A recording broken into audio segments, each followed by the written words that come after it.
Hello students, welcome to ClassFix board exams which is part of ClassFix Academy. So আজিৰ এই ভিডিঅ'ত আমি আলোচনা কৰিম হায়াৰ সেকেন্ডাৰী সেকেন্ড ইয়াৰৰ ফ্লেমিঙ্গো কিতাপৰ পোয়েট্ৰিৰ এটা ইম্পৰ্টেন্ট পোয়েট্ৰি যেটো হৈছে মাই মাদাৰ এট 66. সো বহুত ইম্পৰ্টেন্ট এটা কবিতা হয়। ইয়াৰ পৰা প্ৰতি বছৰে পৰীক্ষাত কোৱেশ্চন সোধে, এই ভিডিঅ' সুধিব।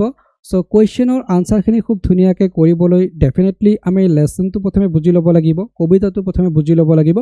তো প্ৰথমে আমি কবিতাটো বুজি ল'ম, তাৰ পিছত কোৱেশ্চন আনসাৰখিনি কেনেকৈ কৰিব লাগে সেইখিনি ডিসকাস কৰা হ'ব। সো ভিডিঅ'টো বহুত বেছি ইম্পৰ্টেন্ট হয়, ভিডিঅ'টো প্ৰথমৰ পৰা শেষলৈকে চাব। কিবা যদি অসুবিধা থাকে, কিবা যদি ডাউট থাকে নিশ্চয় কমেন্ট সেকশনত সুধিব। লগতে আমাৰ ডেডিকেটেড বেচ জয়েন কৰিবলৈ ক্লাছফিক্স একাডেমি মোবাইল এপ্লিকেশনটো ইনষ্টল কৰি ল'ব। গুগল প্লে ষ্টৰত এপ ষ্টৰত এভেইলেবল হয়। সো তাতে বেচ আছে হায়াৰ সেকেন্ডাৰী সেকেন্ড ইয়াৰৰ। সো বেচ জয়েন কৰিলে নোটছবোৰ পাই যাব পিডিএফ ফৰ্মত। তাতে ক্লাছও হয়, ৰেকৰ্ডেড ক্লাছ, লাইভ ক্লাছ গোটেইখিনি তাতে এভেইলেবল আছে। সো প্ৰথমে আমি মাই মাদাৰ এট 66 যেটো কবিতা আছে ইয়াৰে কবি পৰিচয়টো বুজি ল'ম, কাৰণ কবি পৰিচয়ৰ পৰা পৰীক্ষাত কোৱেশ্চন অহা দেখা যায়। তো মাই মাদাৰ এট 66ৰ কবি পৰিচয় আমি বুজিম। তো ইয়াতে মাই মাদাৰ এট 66 আছে। ইয়াৰ কবি হৈছে Kamala Das. So Kamala Das was born in Malabar, Kerala. Kamala দাসৰ জন্ম কেতিয়া হৈছিল? 1934ত জন্ম হৈছিল, মালাবাৰত হৈছিল, কেৰেলাত হৈছিল। She is recognized as one of India's foremost poet. Indiaৰ খ্যাতিনামা কবি আছিলে কমলা Das. Her works are known for their originality, versatility and the indigenous flavor of the soil. অৰ্থাৎ কমলা দাসৰ যিবিলাক লিখনি আছে তাতে ইন্ডিজিনাস ফ্লেভাৰ পোৱা যায়, মানে আমি ইণ্ডিয়ান ফ্লেভাৰ এটা তাতে পাওঁ। ঠিক আছে। Kamala Das has published many novels and short stories in English and Malayalam. So Kamala Das basically English আৰু মালায়ালামত লিখাবিলাক লিখিছিল, মানে কবিতা আৰু যিবিলাক শৰ্ট নোট আছে, নভেল আছে সেইবিলাক লিখিছিল আন্ডাৰ দ্য নেম মাধৱকুটি। ওকে, মাধৱকুটি নাম ৰাখিছিল নভেলৰ, আৰু সেই মাধৱকুটি নামৰ আন্ডাৰতে মানে কমলা দাসে লিখাবিলাক লিখিছিল বা পাব্লিছ কৰিছিল। Some of her works in English included the novel Alphabet of Lust. Okay, Alphabet of Lust কেতিয়া পাব্লিছ হৈছিল? ইয়াৰ পৰা কুৱেশ্যন সুধিব পাৰে 1977ত। আৰু আলফাবেট অফ লাষ্ট কোনে লিখিছিলে? কমলা দাসে লিখিছিলে। ইয়াৰ পৰা পৰীক্ষাত কুৱেশ্যন সুধিব পাৰে। ঠিক আছে। A collection of short stories, Padmavati, The Harlot and Other Stories 1992 publish কৰা হৈছিলে, কমলা দাসে লিখিছিলে। সো ইয়াৰ পৰা কুৱেশ্যন আহিব পাৰে Padmavati, the Harlot and Other Stories কোনে লিখিছিলে? সো লিখিছিলে কমলা দাসে, 1992 পাব্লিছ কৰা হৈছিলে।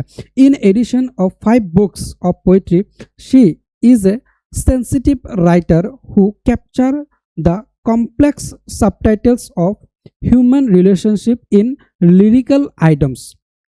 সো পদ্মাৱতীয়ে 5খন কিতাপৰ বাহিৰেও আৰু কিছু সেন্সিটিভ টপিকৰ ওপৰত লিখিছিলে। বেচিকেলি হিউমেন ৰিলেশ্যনক তেওঁ লিৰিকেল আইটেমছত এক্সপ্ৰেছ কৰিছিলে।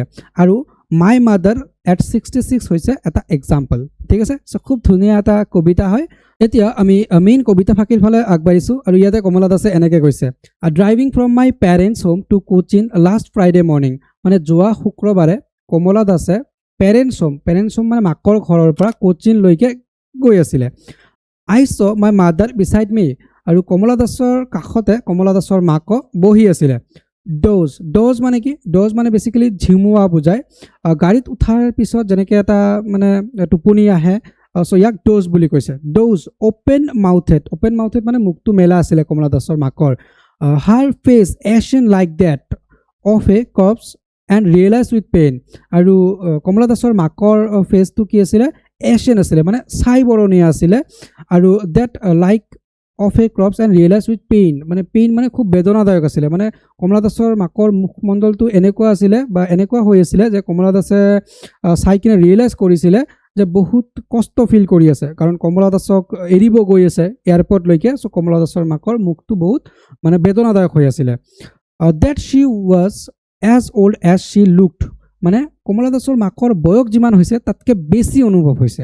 চ' মুখটো ইমান মানে বেজাৰ হৈ আছে যে যিমান বয়স হৈছে তাতকৈ বেছি যেন অনুভৱ হৈছে। বাট চুন পুট দেট থট আৱে, মানে লগে লগে কমলা দাসে এই চিন্তাটো বাদ দিলে। and looked out at young trees sprinting.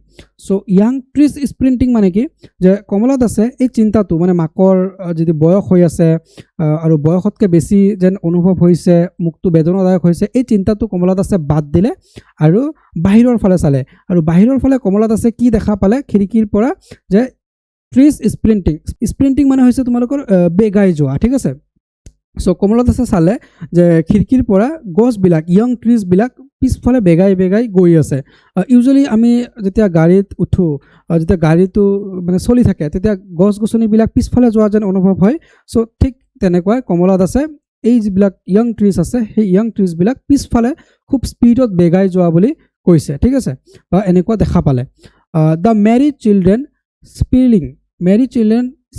Spilling মানে কি যে মানে বেসিক্যালি কন্যা বিয়া হোৱাৰ পিছত ঘৰৰ পৰা যেনেকুৱা ওলাই যায় যেটো মানে স্যাড এটা মোমেন্ট হয় সেই স্যাড মোমেন্টৰ কথা কৈছে কমলা দাসে যে কমলা দাসো এনেকুৱা ফিল কৰিছে যে কমলা দাসো যেন বিয়া হৈ গৈ আছে ঘৰৰ পৰা ওলাই ঠিক আছে আউট অফ देयर হোমস এনেকুৱা ঠিক আছে বাট আফটাৰ দা এয়াৰপোৰ্ট সিকিউৰিটি চেক সো এনেকে কমলা দাস এয়াৰপোৰ্ট পালে আৰু এয়াৰপোৰ্টৰ সিকিউৰিটি চেকৰ পিছত ষ্টেণ্ডিং এ ফিউ ইয়াৰ্ছ মানে কিছু দূৰত গৈ কমলা দাসে কি কৰিলে I looked again at her so few years away যোৱাৰ পিছত কিছু দূৰ যোৱাৰ পিছত কমলা দাসে আকৌ কমলা দাসৰ মাকৰ ফালে ঘূৰি চালে ওৱান মানে কি ওৱান মানে হৈছে কালাৰলেছ পেইল মানে কি হেতা পৰা ঠিক আছে as a late winter's moon and felt that old so পিছত আকৌ কমলা দাসে মাকৰ ফালে ঘূৰি চালে ঘূৰি চোৱাৰ পিছত কমলা দাসৰ মাকৰ মুখ ওৱান আছিলে মানে